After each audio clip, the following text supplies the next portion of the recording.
అసలు అందరికీ ఉంటుంది వెళ్ళిపోతుంది వదిలేసి వెళ్ళిపోతాం మనం తీసుకుపోయి మరి మట్టి పాలు అగ్ని పాలు చేసి మరి ఉంచం దాని ఇదాన్ని ఏమన్నా చేసేస్తాం తల్లి గర్భం నుంచి కారగర్భంలోకి వెళ్ళిపోతుంది అప్పుడు మొదలు తల్లి గర్భంలోకి వస్తాం మన జన్మ అక్కడ నుంచి కారగర్భంలోకి వెళ్ళిపోతుంది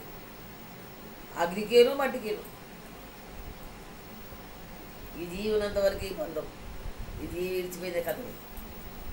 నువ్వెవరు నేనెవరు అందుకే సాధన చేసుకోవాలని చెప్పిండు నంద గోకులమైనది అనంత గోకులం గోకులానికి వెళ్ళిపోవాలి మనం గోపస్త్రీలు ఇట్లా ఎందుకు పోయినా ఆయన దగ్గరికి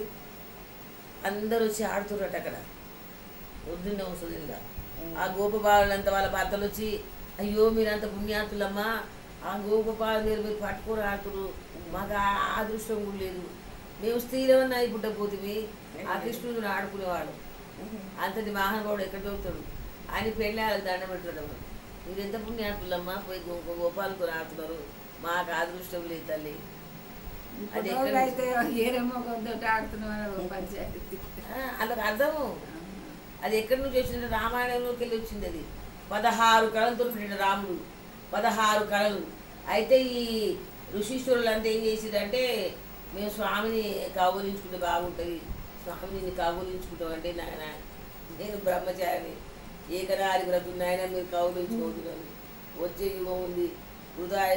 ద్వాపరం వరకు ఆరంభించినట్టు ద్వాపరం చాయండి ఒక యుగం ఆగండి మిమ్మల్ని కౌగులించుకుంటాను 24 గంటలు నా భక్తిని రమించుకుంటా నేను మీతో చేసుకుంటాట ఆయన పెళ్ళిళ్ళు 16,000 మంది చేసుకుంటా